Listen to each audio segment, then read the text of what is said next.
NCP के head Sharad Pawar और उद्धव ठाकरे को लेकर एक बड़ी अपडेट आ रही है। जैसा कि मैंने आप लोगों को पहले ही बताया था कि पिछले काफ़ी टाइम से लगातार न्यूज़ पब्लिक के सामने आ रही है, जिसमें इस बात से कंफर्मेशन मिल रहे थे कि उद्धव ठाकरे की जो पार्टी है शिवसेना, एनसीपी जो कि शरद पवार की पार्टी है, और जो कांग्रेस है, उनके बीच में कुछ भी सही नहीं चल रहा है। लगातार उनके बीच में कोई ना कोई मतभेद जो है पब्लिक के सामने आ ही रहा था। लेकिन इस चीज़ का कंफर्मेशन उद्धव ठाकरे ने उस टाइम दे दिया जब उन्होंने 55 स्थापना दिवस पे शिवसेना के एक वर्चुअल बयान में, जो एक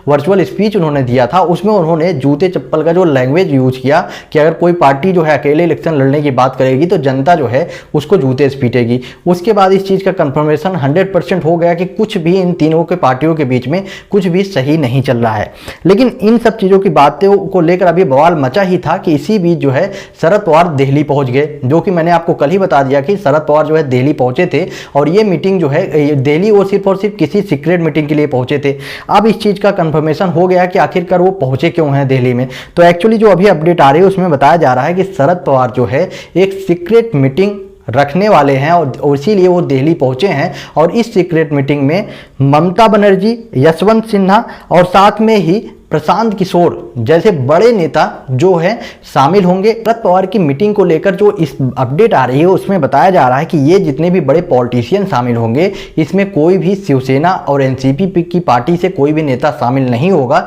इसमें सिर्फ और सिर्फ वही लोग शामिल होंगे जो कि 2024 में शरद पवार का सपोर्ट करेंगे और शरद पवार को सपोर्ट करके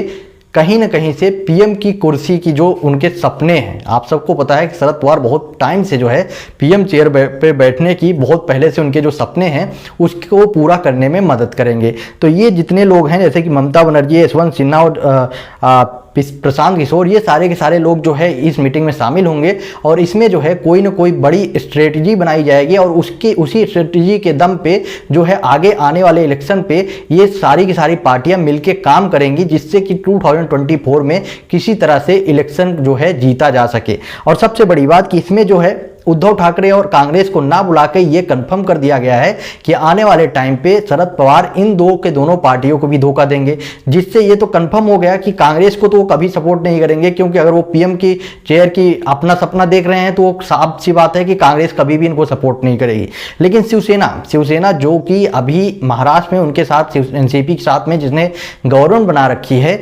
उसको एक तरीके से आप मान सकते हैं पूरी तरह से वो धोखा खा चुके हैं। उद्धव ठाकरे पूरी तरह से फंस चुके हैं, क्योंकि बीजेपी ने बोल दिया कि वो आने वाले इलेक्शन में वो अकेले इलेक्शन लड़ेगी, वो किसी भी पार्टी का समर्थन नहीं लेगी जैसे कि शिवसेना को। और साथ में ही शिवसेना को कांग्रेस ने भी सीधे सीधे बोल दिया है कि वो जो है आने वाले टाइम पे अकेले ही इलेक्शन लड़ेगी। तो अभी जो सिचुएशन बना हुआ है पूरे महाराष्ट्र में, उसको देख के तो ये नहीं लगता कि महाराष्ट्र में नेक्स्ट इलेक्शन जो 2020 में होगा उसमें कहीं से शिवसेना अकेले दम पे जो है पूरे के पूरे महाराष्ट्र में अपनी गवर्नमेंट बना सकती है। तो ये तो कंफर्म हो गया कि जो शिवसेना की पार्टी है वो चारों तरफ से अभी घिर चुकी है और ये सब कुछ हो रहा है शरद पवार की वजह से। शरद पवार ने ही स्टार्टिंग में ही लड़ाई लगाई थी धीरे धीरे करके, और ये लड़ाई अभी जो है काफ़ी ज़्यादा बढ़ती हुई नजर आ रही है, क्योंकि शरद पवार ने स्टार्टिंग में जब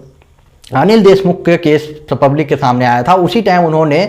उद्धव ठाकरे को लेकर एक बयान दिया था जिसमें उन्होंने बोला था कि अगर वो खुद जो है सीएम की चेयर पे बैठते तो ज़्यादा अच्छा होता उद्धव ठाकरे के कंपेयर में। और उसी टाइम से उद्धव ठाकरे को शरद पवार पे गुस्सा आया था और लगातार उसी टाइम से पब्लिक के बीच में अलग अलग तरीके की न्यूज आ रही थी कि आने वाले टाइम पे इनके बीच का जो गठबंधन है वो टूट जाएगा। और आखिरकार अब वही होता हुआ दिखाई दे रहा है और चारों तरफ से तीन की तीनों पार्टियां जो हैं एक दूसरे के ऊपर ही कीचड़ उछालने में लगी हैं। और पार्टी का आने वाले टाइम पे देखते हैं कि ये लोग एक साथ मिलकर इलेक्शन लड़ते हैं या नहीं लड़ते। लेकिन इसमें एक बात जरूर कहा जा सकता है कि उद्धव ठाकरे पूरे का पूरा मूड में हैं और बहुत ही बड़ा गेम खेल रहे हैं वो 2024 के लिए। आपका क्या ओपिनियन है? आप अपना ओपिनियन कमेंट बॉक्स में बताएं और वीडियो को ज़्यादा से ज़्यादा शेयर करें।